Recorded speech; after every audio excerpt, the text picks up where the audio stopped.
सवितुर्वरेण्यं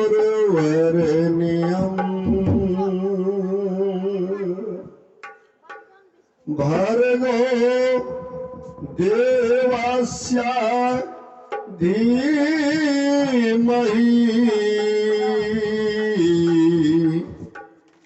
धियो यो नः प्रचोदयात्।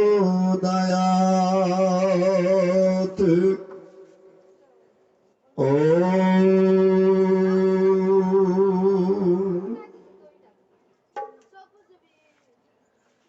कृष्णं नारायणं वन्दे कृष्णं वन्दे व्रजप्रियं कृष्णं द्वैपायनं वन्दे कृष्णं वन्दे पृथासुतं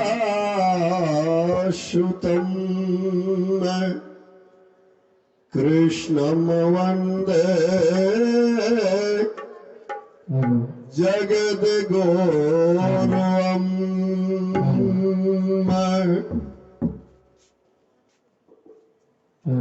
प्रेम से बोल श्री भक्तवत्सल भगवान की जय। आनंद कंठ भगवान की जय। जय जय श्री भागवत भगवान की जय।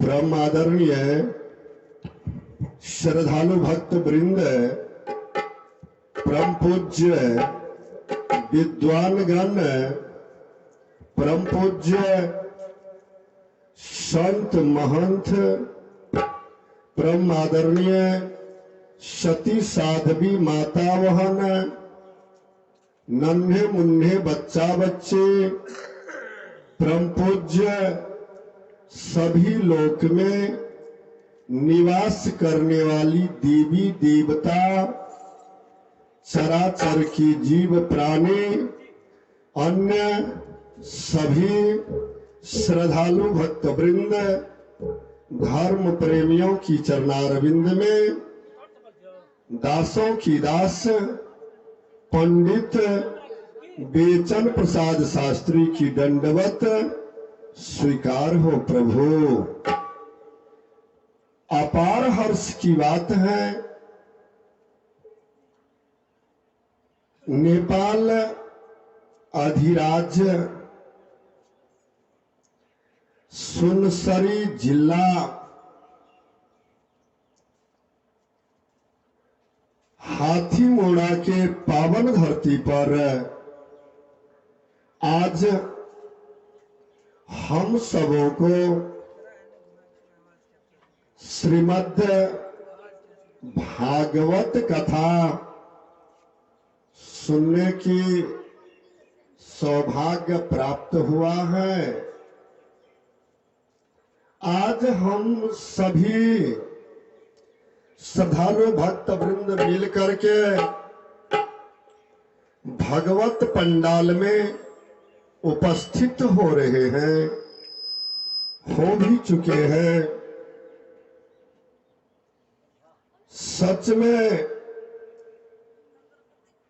प्रभु परमात्मा की जब कृपा हो जाते हैं तो दुनिया में जीव आत्मा को भगवत भजन की सहारा मिल जाती है। ध्यान रखिए, जब तक भगवान की कृपा नहीं होगा तब तक कोई भी जीव भगवान की शरणागति नहीं हो सकती है। बड़ी कठिन की बावजूद, बड़ी परिश्रम की बावजूद भगवान की शरण में जीव जाते हैं। हम लोग ध्यान देंगे, सतयुग त्रेता, द्वापर और कलिकाल, कलयुग। बढ़िया से ध्यान रखें, सतयुग, त्रेता, द्वापर और कलयुग, चारों युग में अपार धर्म हुआ है, अपार धर्म हुआ है। पाप भी बहुत हुआ है, अत्याचार कोई कम नहीं हुआ है, बहुत अधिक पाप हुआ है। सच में वेद पहले एक था। सृष्टि की आदि समय में जो वेद की रचना किया गया तो बस एक वेद, दूसरा नहीं था, एक वेद।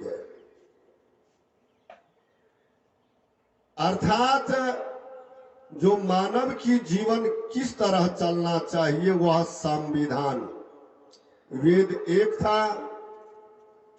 त्रेता युग में भी वेद एक ही रहा, दो नहीं हुआ। सतयुग में एक था, त्रेता युग में भी एक हुआ, और जब द्वापर युग आ गए, व्यास जी की पद पर कृष्ण द्वैपायन व्यास जब द्वापर युग में इस जगह पर परिणत हो गए तो अपनी बुद्धि शक्ति के साथ वेद को 4 भाग में विभाजन किया। 4 भाग में पहले एक वेद था ऋग्वेद, बाद में उसको 4 भाग में बांटा गया। तो ऋग्वेद तो रहे, उससे कुछ लेकर के यजुर्वेद की निर्माण किया।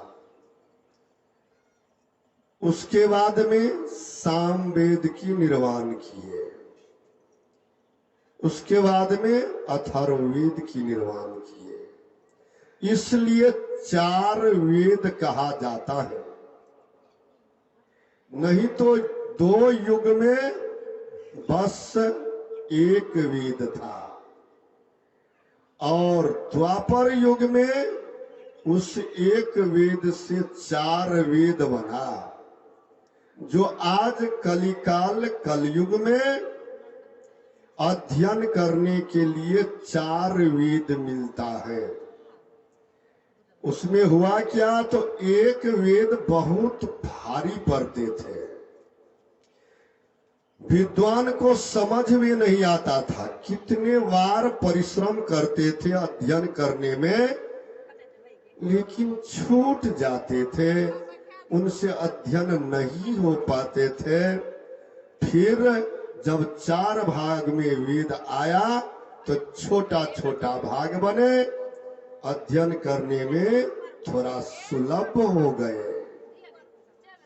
भगवान की लीला, प्रभु की लीला अपरंपार है। उसी तरह इस सृष्टि की आदि समय में जब सृष्टि की रचना हो गए तो रचना सृष्टि कैसे बनेंगे। सृष्टि पर जब तक जीव शरीरधारी का निर्माण नहीं किया जाएगा तो सृष्टि बनेगा कैसे। इसलिए सृष्टि पर कार्यक्रम जो मां शक्ति की द्वारा प्रारंभ की गई, जिसमें मानव की रचना हो गए।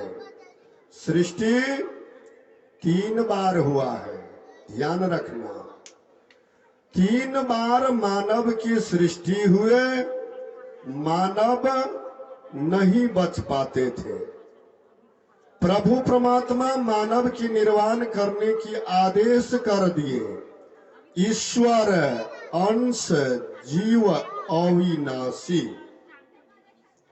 मानव की रचना की अधिकार दे दिए। मानव की रचना कर रहे हैं, पर मानव जी नहीं रहे हैं। मानव बना लेते हैं, मानव में जीव देते हैं, मानव मर जाते हैं।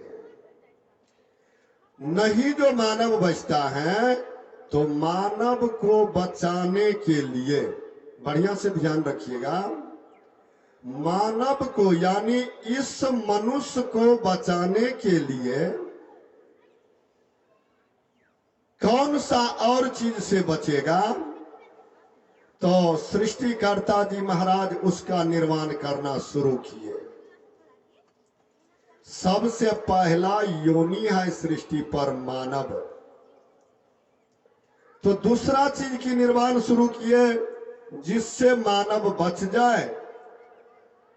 तो मानव को बचाते बचाते इधर सृष्टि बढ़ाते बढ़ाते एक दो करके जब 84 लाख है, 84 लाख योनि की जो निर्माण हो गए, तब मानव इस दुनिया में बच गए।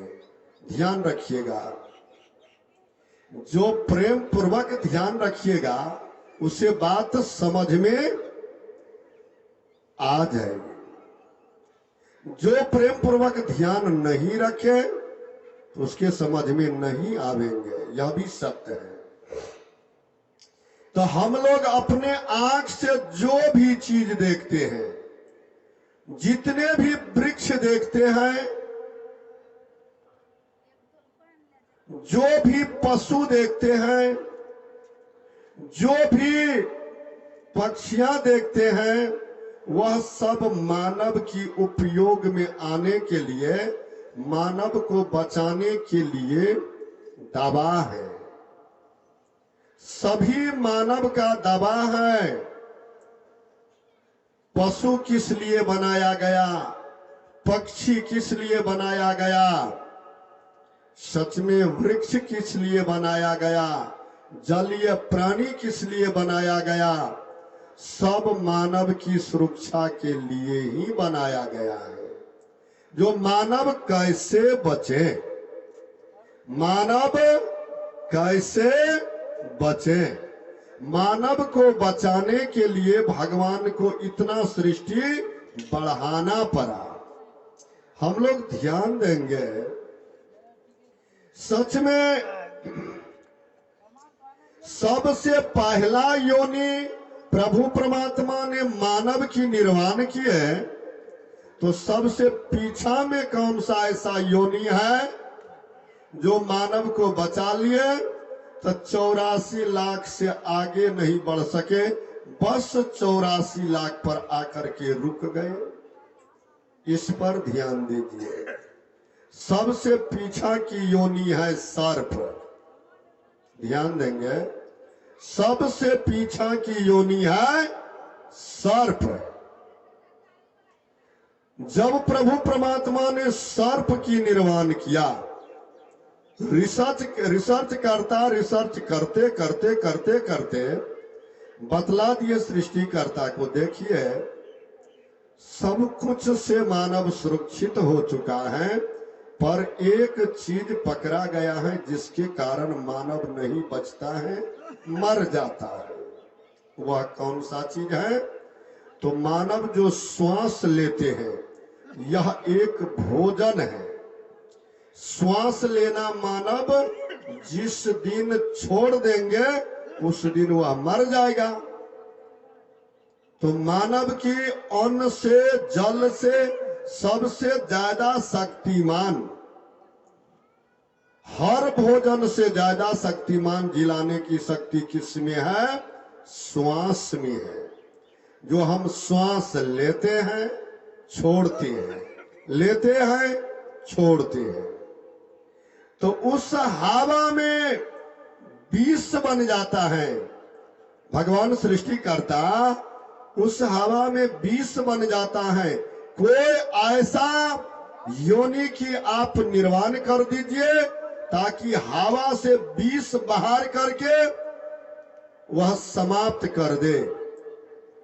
प्रभु परमात्मा ने, सृष्टिकर्ता भगवान ने सर्प की निर्माण किया और सर्प जो नाग होते हैं उसके गला में ऐसा जंत्र मणि दे दिए, जो इधर से श्वास लेते हैं तो मणि से टक्कर करते हवा अंदर जाते हैं, और अंदर से जो श्वास छोड़ते हैं तो मणि से टक्कर करते बाहर निकलते हैं।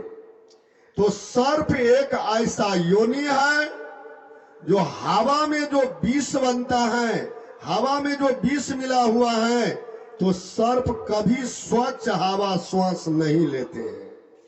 ध्यान दीजिएगा, सर्प जो है ना वह कभी स्वच्छ हवा श्वास नहीं लेते हैं। सर्प कौन सा हवा श्वास लेते हैं? तो हवा में जो विष जो जमा हुआ है, विष खींचते हैं सर्प, विष, और उस विष को मणि की द्वारा पवित्र करके अब पुनः बाहर स्वच्छ बना करके छोड़ देते हैं। इसलिए हवा की विष पीने की सामर्थ्य, शक्ति सर्पों की योनि में बतलाया गया है, और अन्य जीव में उतना शक्ति नहीं है जितना सर्प में है। जब हवा स्वच्छ हो गए, उससे विष पान कर गए, इसलिए करके सर्प विषैला हो जाते हैं।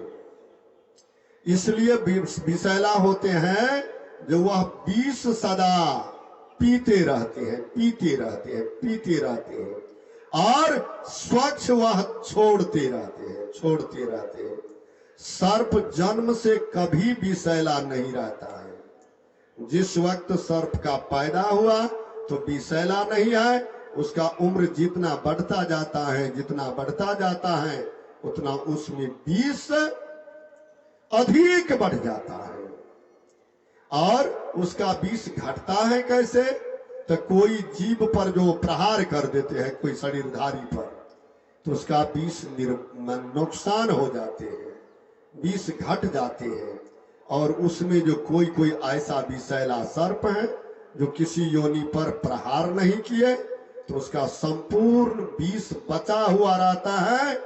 तो वह सर्प जिस मानव को अगर मुख से एक बार फू कर देते हैं तो मानव को मरना पड़ता है। मानव के हित के लिए भी है तो नुकसान के लिए भी है। मानव को बचाने के लिए सबसे पहला उद्देश्य, सबसे पहला काम रहा किसका? सर्प का। सर्प मानव के लिए बहुत बड़ा हित की काम किए हैं, इसलिए करके सर्प को कहां आसन मिला है, सर्प की वासना कहां हुई है? ध्यान दीजिए, भगवान वैकुंठा अधिपति चैन की नींद उस रोज सोए। किस रोज? जिस रोज यह मानव सुरक्षित हो गया। भगवान वैकुंठा अधिपति चैन की नींद उस रोज सोए, मग्न में बिल्कुल विभोर हो गए। कब? जब मानव सुरक्षित हो गए तब। इसलिए भगवान विष्णु को देखिएगा, जहां भी प्रतिमा देखते हो तो भगवान विष्णु कहां सोए हुए हैं? सबके लिए सब कुछ आसन है। अब भगवान विष्णु के लिए शेष नाग सज्जा है। जो धन्य यह शेष, यह सर्प जो आज मुझे चैन मिला है, आज मुझे चैन मिला है। इसलिए भगवान विष्णु को शेष नाग की सज्जा दिया जाता है, जो प्रभु सर्प पर में लेटा हुआ है। जो धन्य है शेष आप, जो आज सृष्टि की भार को संभाल लिए। इसलिए कहते हैं जो शेष नाग अपनी फन पर पृथ्वी को उठा रखे हैं। कहने का भाव यह हुआ, जो यह शेष नाग नहीं होते, यह सर्प नहीं होते, तो पृथ्वी पर यह सृष्टि नहीं रहती, तो पृथ्वी किस काम की रहते, किस काम की रहते। प्रेमियों, इसलिए भगवान विष्णु शेष नाग की सज्जा पर लेटे हुए हैं। शास्त्र पुराण बखान करते हैं जो शेष नाग की फन पर पृथ्वी टिके हुए हैं। ध्यान दीजिए।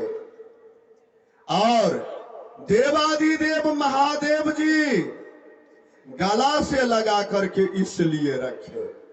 महादेव जी की गला में सर्प देखिएगा लटपटाए हुए हैं। क्यों लटपटाए हुए हैं?